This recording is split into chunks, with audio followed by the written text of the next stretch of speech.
So this is bending stress, and this is applied to a beam. So we were going over this earlier, that if you take a beam and bend it, it goes into this pattern. This is a typical situation here with a simply supported beam and a load from the top. So it'll flex down. And as we've gone over this once before, but what the beam essentially wants to do is what it's doing there on your left with those pages. All those planes of atoms, which the pages represent, want to slide across each other. And when they do that, they'll push out on the top and then pull in a little bit on the bottom. But what really happens is you have atomic bonds between those atoms, so the beam has to hold its shape, that right angle there on the end. So what the beam does is it holds that right angle, and this is how the stress is induced, okay? So this side, in this case, with the loading from the top and the beam sagging down, pulls in, so it's in compression, and this side is pulled out, so it's in tension, okay? And notice how these effects get more exaggerated the further you get from the neutral axis. So what you get there is tension and compression in the beam. Okay. Now let's have a look. So you want to have a kind of an understanding of that and kind of how that all looks and works and all that. So if we have a look at the analysis of this, we could start with a cantilever beam and put a downward load on it, kind of like a diving board, and it'll go into a curve. And we can identify where the center of curvature is and then draw in lines of a distance that you call rho. Rho is the radius of a non-circular curve is what it is. So rho is a more general term than r. And so the degree of curvature is 1 over rho. So the smaller rho is, the more extreme the curvature. And so the degree of curvature is kappa. Now we're just going to look at a little piece of this thing, dx. And dx, which is a straight horizontal line, is roughly equivalent to ds along the arc there. They're pretty much equivalent. So if we want to analyze what's happening to the beam now, what we can do is now get in a little closer. So instead of just representing the beam with a line, now we're going to represent it with this shape right here. Okay. So what's happening is the outside there, notice with that curvature, what we've done is we've kind of flipped over this relationship here. When we bend the beam down for our little analysis here, the bottom is in compression, so it's getting pulled in, whereas the top is in tension now, it's being stretched out. And let's have a look at what would happen to a line that we draw on the beam. So here's this little piece of beam that we're looking at, this little dx thing. And right on the neutral axis, we'll put in a line of length L, and we'll put in a similar line right beneath it of the same length. Okay, so there's the neutral axis. Now, when we bend this beam, what's going to happen is the L on the bottom is going to get a little bit shorter than the L at the neutral axis. And that's what we want to investigate here a bit. So what we're going to do here is we're going to take this ds arc length, which I think would be better represented on the neutral axis, and we're going to approximate it as a dx there, okay? And instead of having a shape that's kind of a sector of a circle that we analyze, what we're going to do, we're going to modify that a little bit and turn it into a triangle because we can analyze it more easily. Okay? So what we're going to do then is pull out this little section of the beam. So we're going to take that, turn it into a triangle, and pull it out. So L here will be just a little bit longer than the L prime down below, and the difference between them is Y. You okay with what we're doing there? And we're just going to look at how much deflection we got going on there, okay? And to figure that out, we're going to look at similar triangles now. So instead of dealing with a sector of a circle and arcs, we're just going to deal with a triangle to simplify it. And the amount of strain or change in length is going to be proportional to the distance that line is from the neutral axis. Okay. All right, so here's our basic shape, and we're just going to do a little bit of similar triangles here. So what we've got is the change in that original length to the original. So the change in that original length to the original length, that ratio, will be the same as the change in the radius to the original radius. They're just proportional triangles there. So we could set up a proportion like that. And what delta rho is y. So what we get there is actually a negative y over rho, because the y is going down in how we set up our analysis here, okay? So delta L over L is the strain in the x direction. That's the shortening of that line going from L to L prime. So that's epsilon x. That's minus y over rho. It's how far down we are from the neutral axis compared to the entire radius of curvature there for that segment. Okay. It's minus because it's getting shorter. That's what that's doing in there. So we could do some different things with that, see. 1 over rho is kappa, so we can call it minus kappa times y. We could do that. We can also, if we've got the strain there and we stay within that proportional limit, we can multiply through by E. And what we'll get is sigma x, the stress. And that equals E times the strain. So the stress is minus E times kappa times the distance y. So, you know, what we're doing here, we're not doing anything too fancy. We're just saying the further from the neutral axis you get, the more pronounced the strain becomes. And the more pronounced the strain is, so the more pronounced the stress is. That's basically what we're saying, and it's a linear relationship. Okay. So the stress is proportional to how far you are from the neutral axis. So sigma x over y is constant. It's a linear relationship. So the bigger y gets, the further you are from the neutral axis, the bigger the stress, and it's a linear relationship. Okay. So that's what we got, and that, you know, it's pretty straight up. That's the basic idea. Now the next idea here is the relationship, or how we get from this tension and compression in the beam to moment. Okay. And here I've sketched up a beam that is, again, now I've switched kind of the picture. We're kind of sagging like this again, okay? So we got our supports there, and we're going to load it up like so, and it'll sag down, so the bottom will be tension, top will be compression, and it's proportional to the distance of the neutral axis. So the compression is in a triangular pattern, increasing as you get further from the neutral axis, as is the tension down below. Well, you could find the net force associated with these load diagrams and put them in like that, okay? So we got a tensional force here and a compressive force. And notice those make a couple, essentially, if that beam's nice and symmetrical. And what that couple is the moment. And that's the moment off the moment diagram. That generates that couple that we're seeing there. It is the combination of tension and compression. Okay. So that's the connection there between what we've been doing with shear and moment diagrams and this tension and compression in the beams. Okay. So what that moment's going to be is the stress, sigma x, times the area over which it acts, which is dA, and then times the offset distance from the neutral axis, y. Okay.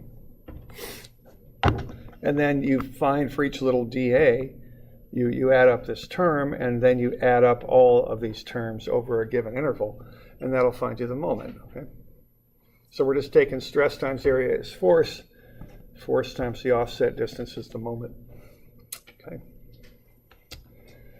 Now, to get this into something we can use a little bit more readily without having to integrate all the time, what we would do next is do a little bit of an algebraic trick here. And what we'll do is we'll realize that y over y is just 1, so I could put a term of y over y into that integral. But then sigma x over y is a constant. The further you get from the neutral axis, the bigger the stress becomes. So we got sigma x over y, but that's a constant, so you can pull that outside of the integral, and that'll leave you with two y's and a dA, which is y squared dA. So what you get there is the moment is sigma x over y times y squared dA with an integration sign in front of the y squared dA. Well, what that is, by definition, that's the moment of inertia, see? So that gets you to this basic equation that m, the moment, is sigma the stress times I over y. Okay. Now, we usually run that back the other way. We want to find the stress. So if you solve that for the stress, it's the moment off the moment diagram times y, the distance from the neutral axis to whatever point you're looking at, divided by I. And if you want to find the maximum normal stress, it's mc. C is a y max is what it is, over I. Okay. So there you go. So that's the basic beam analysis and design equation for a steel beam. Sigma max is mc over I. Okay. So m is the moment off the moment diagram. C is the distance from the neutral axis to the edge of the beam. And I is the moment of inertia for the whole beam. Okay. When you go looking around in tables, I and C are constant for a given beam. So sometimes they combine them together and call them the section modulus, in which case the maximum normal stress is the moment divided by the section modulus. We've also got another little interesting fact here with sigma x minus equaling minus E times kappa times y. The moment then is sigma x I over y. You can put in the minus E kappa y in for the moment, or excuse me, in for sigma, okay? So we get, and then the y's will cancel. So what we get there is the moment is minus E kappa I. You can back solve that for kappa, which is 1 over rho. It's minus m over EI. We'll use that later. What that does is give us a nice little connection between the curvature of the beam, which influences the deflection, and the moment and material and properties of the beam. But we'll come back to that one later. What we're really going to work with now is this basic normal stress equation, sigma max, mc over I. Okay. All right, so let's take a laminated beam and put it on a standard jig. So we got a simply supported laminated beam there. This is a jig that has a big hydraulic press on top, and what it does is it pushes down on 2 points. That's done purposely to spread the load out so you don't get load concentrations. And they just keep pushing on this thing until they get it to break. And what you see going on there is that starts to fail right on the bottom. That's where that tensile stress is the biggest. It ripped apart there in tension. Then that crack kind of ran along that lamination. This is a glue lam beam. Crack there next, and now it's starting to run over here. Looks like that's about to go right there. Okay, so that failure is just working its way from the bottom of the beam up. And it's a tensile failure. Okay.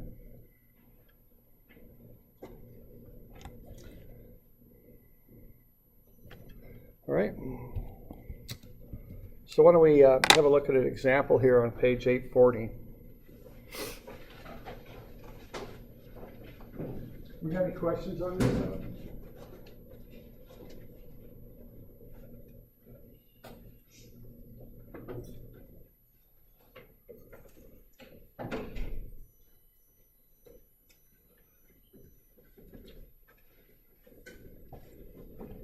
We're doing all right? All right, why don't we analyze an L-beam. Let's say we got a little bit of an L-beam here. We're going to load it up as I'm showing there. So we got that picture on the upper right, kind of the L-beam on supports, and then the downward load, which would be 2,000 pounds there. So we'd have, what, 7 feet here, 3 feet there, and then 2,000 pounds, like so. And let's find the normal stress that builds up in this beam. Okay. So what we're working with here is that sigma is the moment times the distance from the neutral axis to the top and bottom of the beam, and then divided by I. So you got to find M, you got to find C, and you got to find I. That's basically how you do this, and you plug everything in. and that'll tell you what the normal stress is in the beam, both at the top and bottom, so both for compression and tension. All right, why don't you get the values on the shear and moment diagrams filled in there. Let's start with that. What we're after on this would be M max, the maximum moment.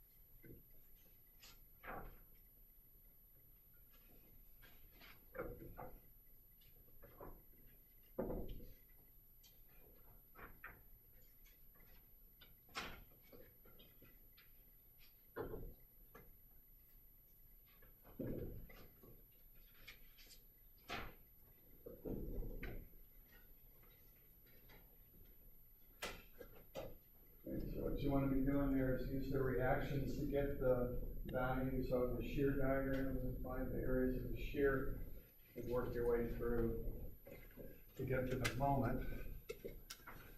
So we want to get comfortable with this. I'm sure I'll have you do one of these on the final there. So, you want to get comfortable with that. So what, 0 up to 600, that's 600, then the 2000 load hits. Minus 1400, back up to 0.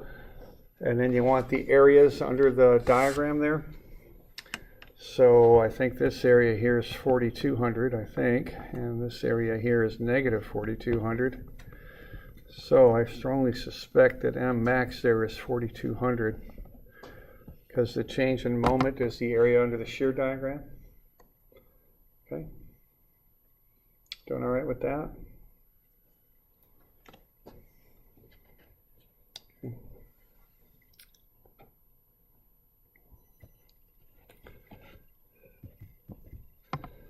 All right, so that gets you the maximum moment. Now, when you do this formula, this sigma equals mc over I, your unit's got to match. So for the moment, you don't want pound-feet. You calculate pound-feet initially, but you want to convert that to pound-inches, so it'll match the inch dimensions on your beam. So M max there is 50,400 pound-inches. All right, so that's step number one, is finding the maximum moment. So got any questions on that?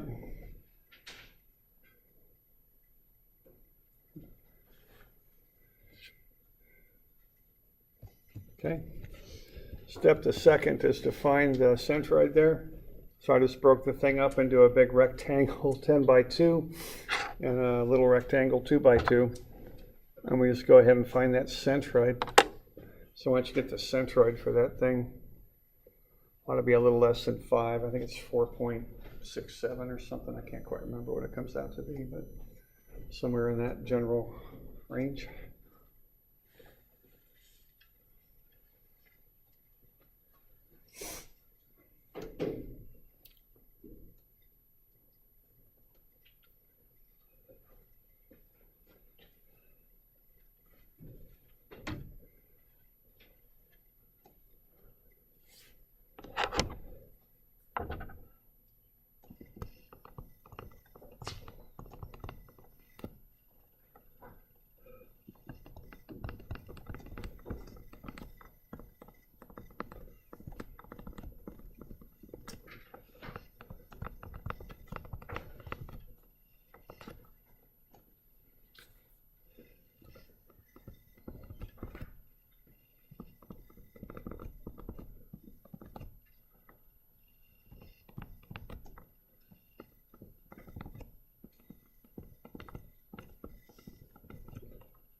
So 4.33, I think. Maybe not. Guess we'll find out. Yeah, 4.33 for y bar. We good? Okay. So that's where the neutral axis is at. Now what that's going to do, see, that's going to get you C, all right? C is the distance from the neutral axis to, and I've got that in the wrong spot, to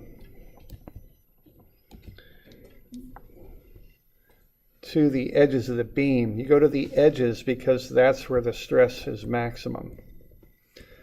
Okay, so when you look at the C values here, you're going to go up and down. So up to the top is, I'll call that C top, and that's going to be what, 5.67, because the beam is 10 high, minus the 4.33 is 5.67. So that's C to the top. And then, of course, C bottom is just the 4.33. Okay. So that's going from the neutral axis to the top and from the neutral axis to the bottom. And what I'm doing there, I'm just taking 10 minus 4.33 to get the 5.67. That's all. Okay. So now what we're doing here, we're figuring out what to plug in to get this equation MC over I. We got M, max, which is what you want. We got C now. Now we got to find I, and that's the moment of inertia about that neutral axis. Okay. So, you know, I'll kind of start with that sketch I've got there and then figure out those offset distances, because what you want there are the D's there, okay? So the first D is going to be what? That's going to be 5 minus 4.33, and that's going to be 0.67. That's the distance from the neutral axis up to the centroid of A.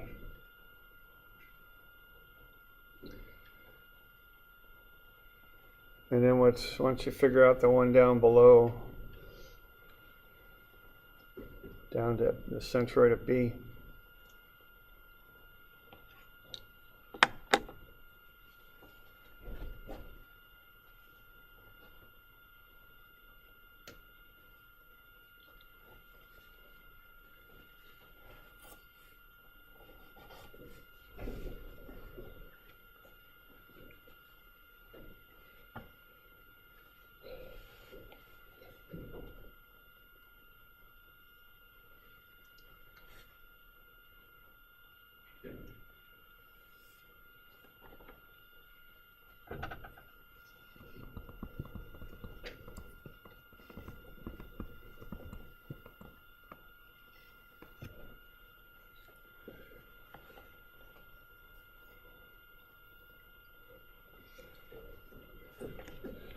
You all getting that?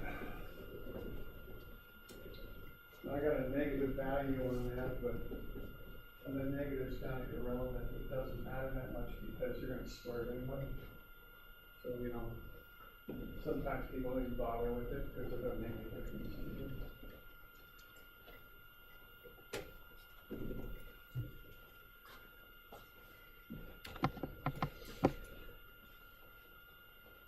So are we okay with that?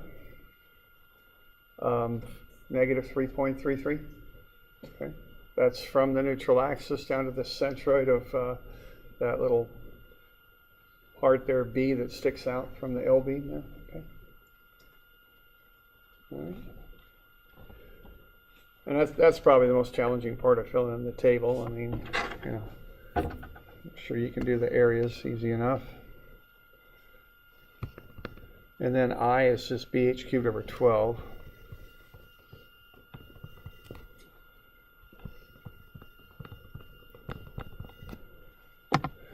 And then AD squared, you got everything, so it's just 20 times 0.67 squared.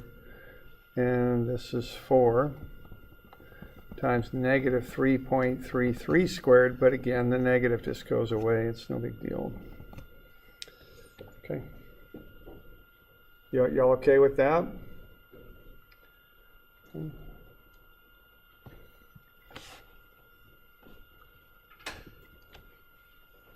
So when you run through all those numbers there, you're going to end up with about 221.3. And the units on that are inches to the 4. Okay.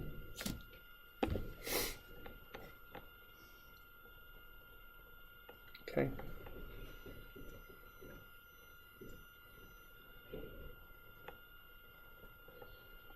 So those are the different things you put together to get this these stresses figured out.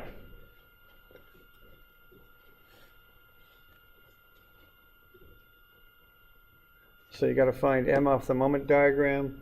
You got to find C to the top and C to the bottom using the centroid, which tells you where the neutral axis is. And then you got to find I about the neutral axis. And that's the formula, MC over I. That's about it. Okay?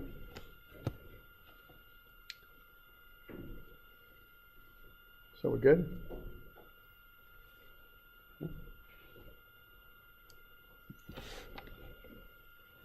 All right, so then what you do is you just put everything together. So it's sigma max is MC over I, so the compression, which would be on the top, because this beam is flexing downward, so the compression is on the top. Okay, so what's going on there is you're in that configuration. So the bottom's stretching out, the top is pushing in. Okay, so compression's on the top, so you use the numbers for the top, and the only number that changes is C. That's the only one that's different. So that you got to really watch. You know, M is the same for both tension and compression. I is the same. I is for the whole beam, the entire beam. So that's not going to change. But you do have to put in the proper C in this case. So to get the compressive stress, you go up to the top. MC over I.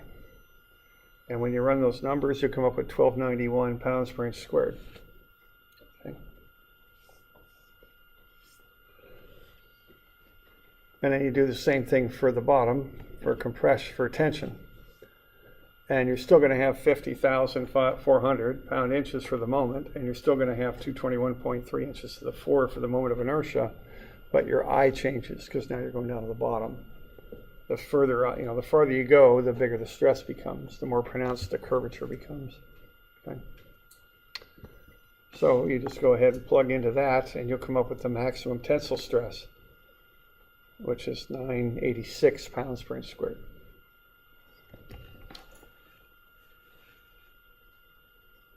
All right. So that's basically how you analyze a beam there, find the stresses.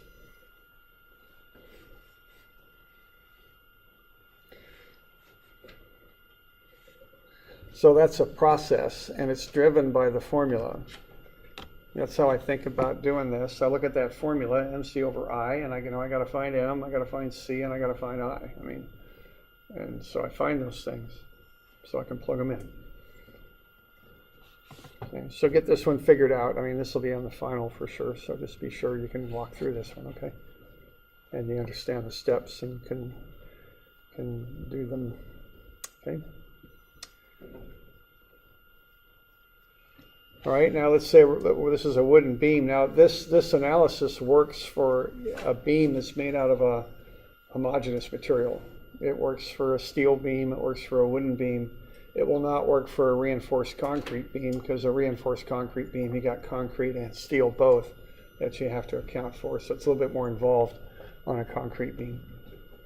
But this is the basics of it, and this works for like a wooden beam. And I looked up from a table the allowable stresses for Douglas fir.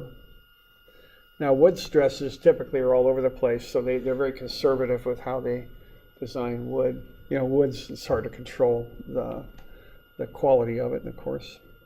So what I found for Douglas fir was the allowable compressive stress was 1,100 pounds per inch squared, and the allowable tensile stress is 1,300 pounds per inch squared.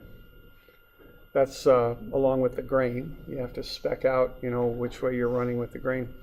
So is this thing going to work? We're going to do this one and make it out of Doug fir.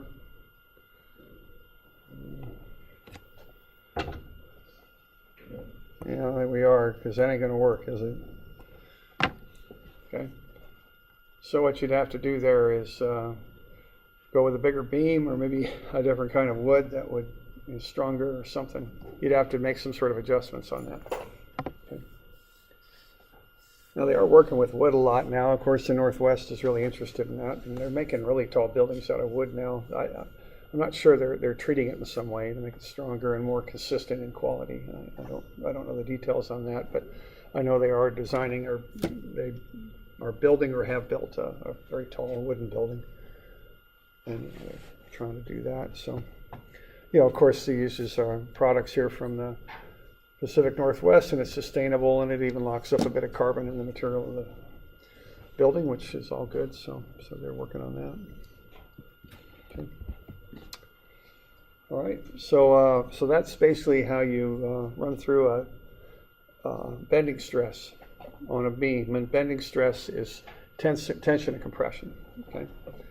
Now tomorrow we'll do shear, which is another thing you got to look at.